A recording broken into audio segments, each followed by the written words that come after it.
तो राम राम भाई आप सभी को।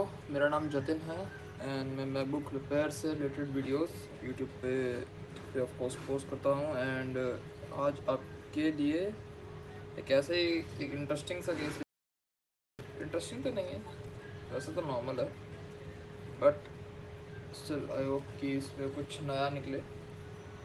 सो आज जो हम रिपेयर करने वाले हैं वो है एक MacBook pro 16 inch 2020 model number A2141 with graphics.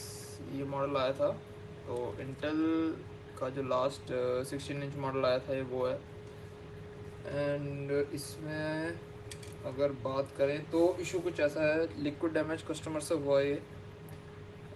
और उसके बाद इसने ग्राफिक्स मतलब स्क्रीन पे डिस्प्ले आना इसमें बंद हो गया है जब से ये लिक्विड डैमेज हुआ है। ठीक है, और लॉजिक बोर्ड पार्ट नंबर की बात करूँ मैं तो A to Z है 01700। लिक्विड डैमेज के बाद इसमें ऑन हो रहा है बट स्क्रीन पर डिस्प्ले नहीं आ रहा है। 2.6 गीगाहर्ट्ज़ है, मतलब i7 है, 16 GB रैम है। ओके, M16 मतलब माइक्रोन की 16 GB रैम है। एंड नैंड से बात करूँ तो 512 GB इसकी SSD है। ओके, तो अगर आगे इसके लिए मैं प्रोसीड करूँ तो फिज़िकली इसमें मेरे को काफ़ी सारी चीज़ दिख गई हैं। एंड इसकी अगर बात करी जाए कि लॉजिक बोर्ड की क्या कंडीशन है, कंडीशन निकालने से पहले मैं आपको दिखा देता हूँ लॉजिक बोर्ड वर्किंग है। 12 वोल्ट तो 20 वोल्ट बूस्टअप हो रहे हैं। ठीक है, 15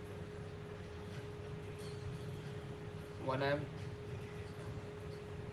तो ये जो करंट ड्रॉ है ये सिर्फ CPU इसमें काम कर रहा है हमारा इस केस में। ओके, करंट ड्रॉ से मैं ये इंडिकेट कर सकता हूँ कि सिर्फ CPU की पावर सप्लाई जनरेट हो रही है। GPU is not working right now. Okay, GPU के लिए अभी कुछ भी काम इसमें नहीं हो रहा है। ये 38 तो एक्सटर्नल और इंटरनल इसमें कहीं डिस्प्ले नहीं आएगा। अगर मैं चेक करना चाहूँगा, अगर मैं इसमें डेटा भी निकाल इस केस में से, तो डेटा निकालना भी इसमें से बहुत मुश्किल है अभी के लिए। फिज़िकली मैं आऊँ तो मेरा जो मक्सिंग सर्किट होता है जो कि पावर सप्लाई है मेरा इस सर्किट के लिए,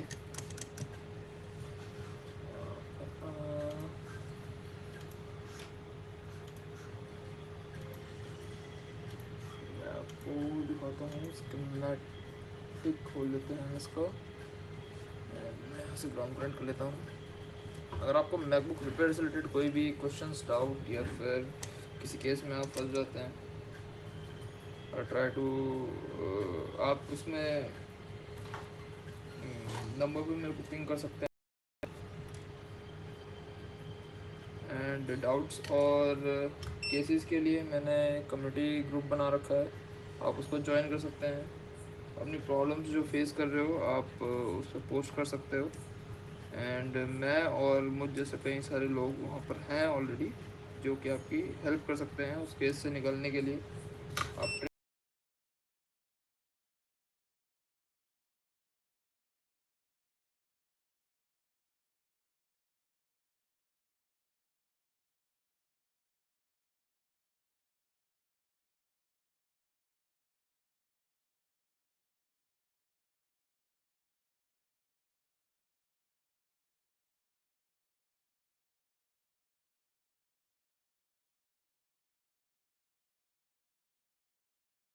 इस पर अभी मैंने अगर देखूँ तो मेरी CPU कोर जनरेट हो रही है। ओके, बट यहाँ पर हमारी ग्राफिक्स की कोई भी कोर मेरी जनरेट नहीं हो रही है, ना ये कोर जनरेट हो रही है और ये भी जनरेट नहीं हो रही है। अगर मैं रैम कोर की बात करूँगा तो रैम कोर मेरी आनी चाहिए इस जगह पर, रैम कोर भी मेरी जनरेट नहीं हो रही है। ओके, तो 300 मिली एम्स का करंट ड्रॉ है जो कि बहुत कम है इस बोर्ड के लिए। अराउंड 2 एम्स के अराउंड होना चाहिए इस लॉजिक बोर्ड में, बिकॉज विद ग्राफिक्स है। और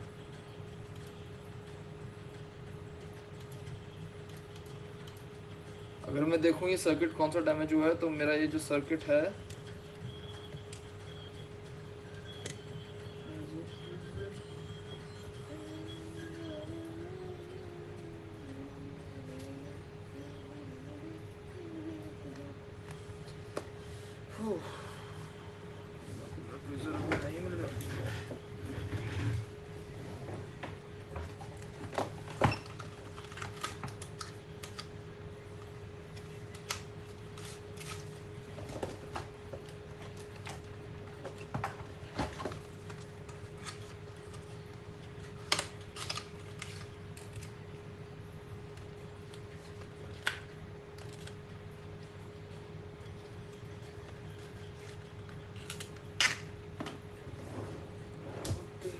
टीजर नहीं मिल रहा, तो अभी के लिए मैं इसी से वहाँ चलाऊँगा,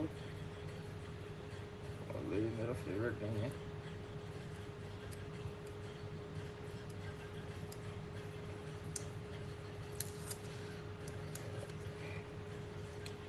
तो ये वो सर्किट है जिसको ड्राइव आती है, इन मॉसफेट्स को ड्राइव आती है आपका पीछे वाले सर्किट से, रेनेसिस जो ऐसी लगा रखी है इन्होंने। तो फर्स्ट ऑफ ऑल मैं देख लेता हूँ मेरा ये सर्किट डैमेज तो नहीं है। मेन वी कोर 0.7 कंपेयर करते हैं वर्किंग लॉजिक बोर्ड से।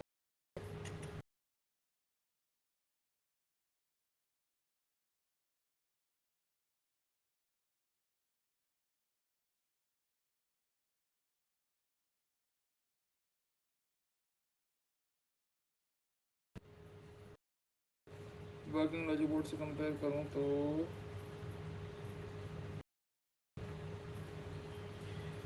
1.2 और कम आ रही है। ग्राउंड का इशू है, ग्राउंड अच्छे से लगाता हूँ। 0.9 0.8 कौन सेम है दोनों में। तो मोस्ट प्रोबेबली अभी ग्राफिक्स मेरा बचा हुआ है, 0.8 ही इसमें आ रही है, 0.8 ही इसमें आ रही है। तो फॉर टाइम बिंग मैं इसकी हीट सिंक खोल लेता हूँ। हीट सिंक को बाहर निकाले बिना हम इस पर काम नहीं कर पाएंगे।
फिजिकली देखूँ तो यहाँ पर कैप्स काफ़ी ज़्यादा कैपेसिटर के जो है ये डैमेज है।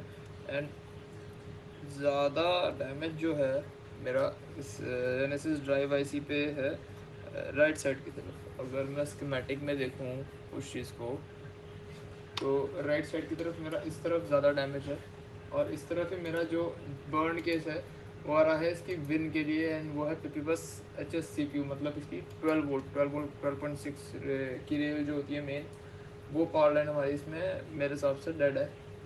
तो IC को पावर इन नहीं मिल रही है, बट हम कंप्लीट सर्किट ही रिवर्क करेंगे।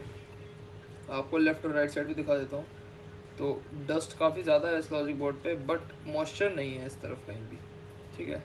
देख सकते हैं कोई भी प्रॉप पॉइंट हमारा ऐसा कोरोजन से भरा हुआ नहीं है। तो इस तरफ मॉइस्चर नहीं आया है, जो मॉइस्चर मेन आया है वो इसी तरफ आया है, बीच की तरफ। और सबसे ज़्यादा डैमेज हमारा ये एरिया, ये अगर बात करूँ तो ये कॉर्नर हमारा सबसे ज़्यादा डैमेज हुआ है।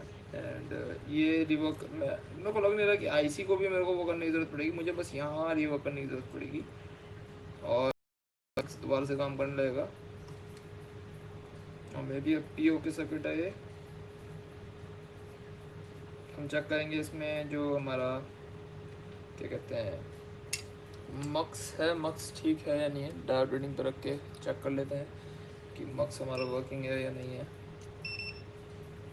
मक्स को चेक करने के लिए हमारा यहाँ पर होगा बैकलाइट सर्किट। बैकलाइट सर्किट के नेक्स्ट में होगा हमारा, ठीक है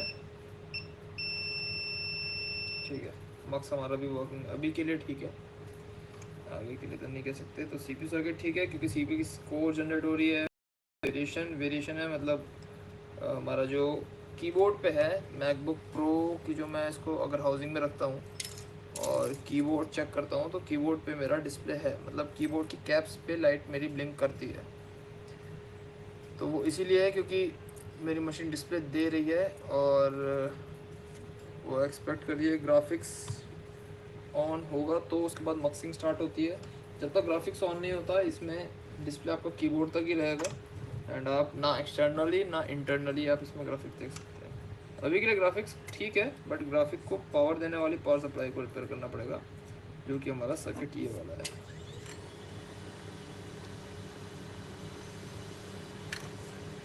तो बेसिक शील्ड आउट कर देते हैं। ये रैम को कवर करने के लिए जो शील्ड होती हैं वो हैं।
ओके, अब चेक करते हैं हम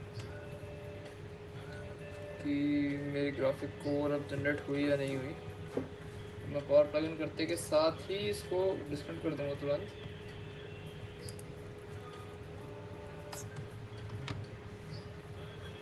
मेरी ग्राफिक में ये कोर जनरेट होनी चाहिए। Power plug in 5 volts, 20 volts, 200 milli amps, 300 milli amps. Core generate हो गई मेरी। ओके, मेरी ग्राफिक कोर जनरेट हो रही है एंड इसको चेक कर लेता हूँ मैं।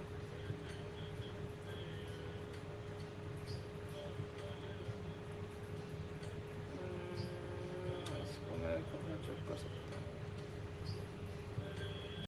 कर सकता हूँ मैं।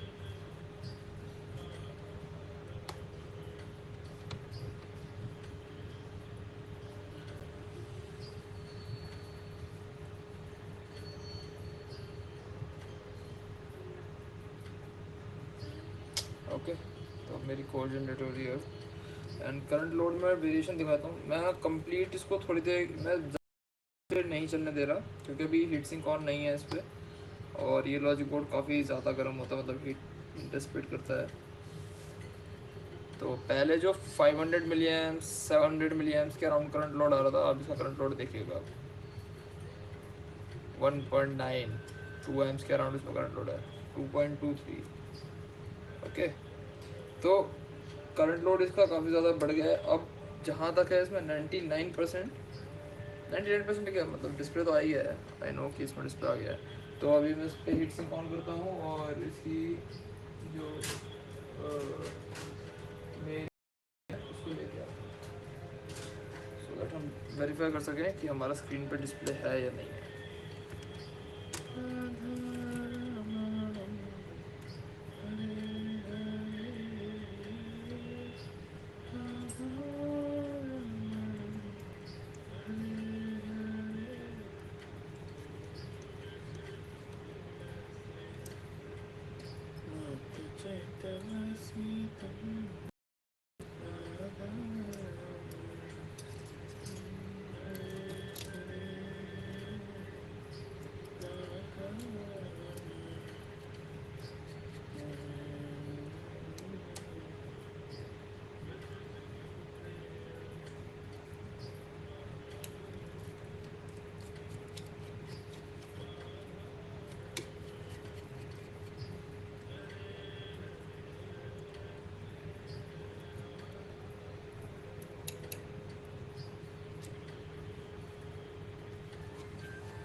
मैं इसका लैपटॉप लेके आता हूँ ताकि हम वेरीफाई कर सकें।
पावर प्लग इन करते हैं इसमें।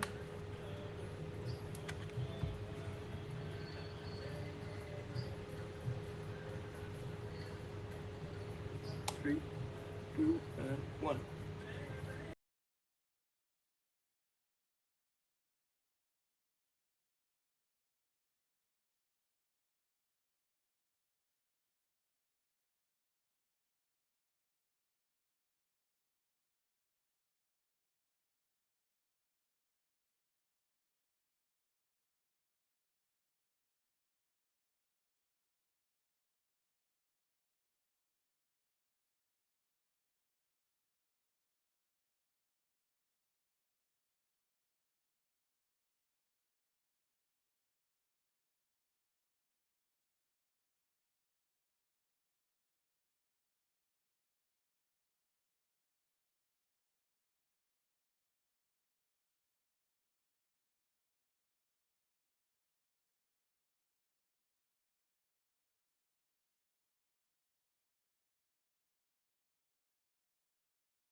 तो एप्पल लोगो तो है, लेट्स सी बूट होता है नहीं होता। अभी बैटरी डिस्कनेक्टेड है, मशीन थोड़ा स्लो चलेगी। पहले, इससे पहले जब मैं ट्राई कर रहा था उसमें स्क्रीन केबल ढंग से नहीं लगी थी मुझसे। तो करंट लोड तो ऐसा बता रहा था कि ग्राफिक फॉइल जनरेट हो, मतलब ग्राफिक काम कर रहा है, बट लेट्स सी, कंप्लीट नहीं होती।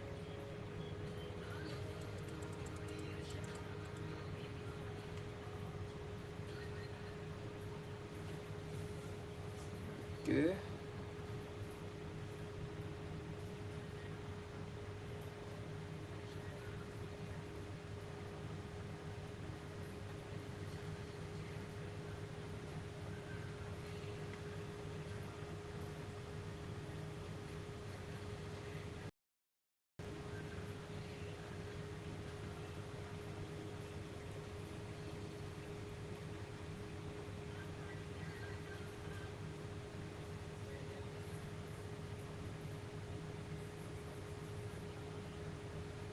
ओके,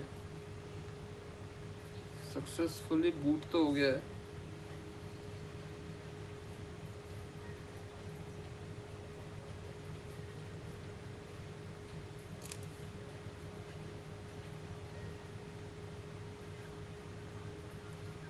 ओके, तो 9 अक्टूबर को ये डेड हुई थी मशीन। जिस डेट पे मशीन हॉल्ट होती है वही टाइम उस पर रहता है सेव। मतलब अगर मशीन वहीं पर बूस्ट कर, मतलब वहीं पर उसी स्क्रीन पर बूट करती है। तो 9 अक्टूबर को ये बूट आई गेस डेड हुई थी। तो प्रोसेस में कीबोर्ड फंक्शन वगैरह चेक करना पड़ेगा, कीबोर्ड इज फंक्शन और नॉट। और touch bar I guess touch bar connected नहीं था ठीक से। टच बार वगैरह सबकी फंक्शनलिटी कीबोर्ड पे डिस्प्ले है, ट्रैक पैड वर्किंग है।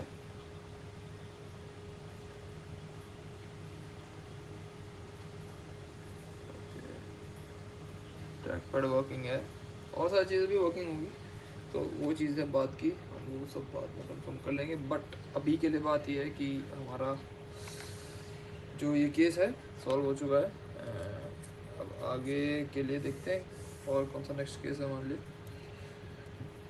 अभी के लिए इस केस को यहीं पर छोड़ देंगे। काफ़ी इस पर अभी अल्ट्रासोनिक क्लीनिंग होगी, उसके बाद पूरी प्रॉपर टेस्टिंग होगी, टच बार, एलआईडी और भी काफ़ी सारी चीज़ें, सारी फंक्शनल टेस्ट होंगे। उसके बाद ये कस्टमर को हैंड ओवर कर दी जाएगी। ओके, तो ऐसा कुछ बड़ा केस नहीं था। बट हाँ, 2141 में अगर आपका ग्राफिक्स काम नहीं कर रहा है या फिर ग्राफिक वेयर आउट हो चुका है तो आपका वो स्क्रीन एंड एक्सटर्नल डिस्प्ले नहीं देगा। एक्सटर्नल डिस्प्ले में वो सिर्फ और सिर्फ आपको एक्सटर्नल यूएसबी पे डिस्प्ले देगा एंड कीबोर्ड जो इसका कैप्स है, कैप्स पे डिस्प्ले देगा, बस दैट्स इट। वरना डिस्प्ले नहीं देगा अगर ग्राफिक्स काम नहीं कर रहा। अगर हमारा सीपीयू काम नहीं कर रहा तो कहीं पे भी डिस्प्ले नहीं आएगा हमारा। दोनों में सेम चीज़ है, ऑलमोस्ट कह सकते हैं। बट मेन चीज़ आपको स्क्रीन पे डिस्प्ले के लिए सबसे फर्स्ट रिक्वायरमेंट आपकी ग्राफिक्स एंड सीपीयू ओके होने चाहिए। सीपीयू अगर ओके है उसके बाद आपको ग्राफिक भी ओके है, उसके बाद फिर आती है आपकी मक्सिंग। मक्सिंग सर्किट आपको देखना पड़ता है, मक्स का रीसेट देखना पड़ता है और भी काफ़ी सारी चीज़ें हैं। एलवीडीएस केबल में अगर आपके बैकलाइट और मक्स का जो एक सिग्नल आता है ईडीपी ऑक्स, सॉरी प्रॉपर नाम बताता हूँ आपको उसका, एंड उस सिग्नल का नाम होता है eDP int aux channel N. Channel किसी में सी एच एन होता है, किसी में सी एच पी होता है। तो ज़्यादा सी एच एन होता है। तो सी एच एन वाला चैनल जो है, जो एल वी डी एस दिखाता हूँ आपको, जो ये सी एच एन वाला चैनल होता है, ये पॉइंट बहुत ज़्यादा क्लोज है आपके बैकलाइट सर्किट के आउटपुट के। तो बैकलाइट सर्किट का आउटपुट अराउंड रहता है 45 टू 50 वोल्ट्स। 50 वोल्ट्स बहुत ज़्यादा होते हैं एंड ये सिग्नल चलते हैं मिली वोल्ट्स में। मिली वोल्ट्स मतलब 1 वोल्ट से भी नीचे, 0.200 मिली वोल्ट्स, मतलब सॉरी 200 मिली वोल्ट्स के अराउंड चलता है। 0.2 वोल्ट कह सकते हैं उसको, 2 वोल्ट, 0.3 वोल्ट, 0.2 वोल्ट ऐसे उसमें सिग्नल में डेटा चलता है। तो ये सिग्नल बहुत इम्पॉर्टेंट है आपका डिस्प्ले स्क्रीन पर जनरेट करने के लिए। तो यही सिग्नल जो है data data ground, data data ground, इनमें से कोई भी एक सिग्नल अगर हमारा डाउन हो गया या फिर ओवर वोल्टेज की वजह से डैमेज हो गया है तो मशीन में क्या होता है, आपका ये सिग्नल सीधा सीधा सीपीयू आउट कर रहा होता है। फॉर एग्जांपल अगर मैं M1 की बात करूँ, M1 ए 2020 पे जाते हैं, मतलब 2020 का और लॉजिक बोर्ड है, सेम ईडीपी कनेक्टर है और ये V output and same aux N सीधा आ रहा है, aux N and aux N हमारा इसमें ओके। ऑक्स एन तो इसमें खैर कैपेसिटर के थ्रू जा रहा है और फिर सीपीयू पे जा रहा है। अगर मैं बात करूँगा 2337 की, तो आपका वी आउटपुट उसके बाद आ रहा है L P D P int aux channel C N और ये सीधा सीधा सीपीयू पे जा रहा है। यही आता है, बीच में कोई मक्स नहीं है, कोई आईसी नहीं है, कोई कैपेसिटर नहीं लगा रखा कम्युनिकेशन के लिए, सीधा सीपीयू के लिए आता है। और अगर यहाँ पर हल्का सा भी मॉइस्चर हो जाता है तो ये 45 टू 50 वोल्ट जो भी चल रहे होते हैं बैकलाइट वो सीधा सीधा सीपीयू में जाते हैं और सीधा सीपीयू डेड कर देते हैं। सीपीयू डेड भी कई केसेस में मैंने देखे हैं कि सीपीयू डेड इस हद तक हो जाते हैं कि सीपीयू वर्क करना छोड़ देता है, पूरा फंक्शनल अपनी फंक्शनलिटी छोड़ देता है, बूटिंग भी छोड़ देता है। बट 99% में डेटा रिकवरी हो जाती है। एक्सटर्नल आप प्लग इन करके डेटा रिकवरी उसमें कर सकते हो।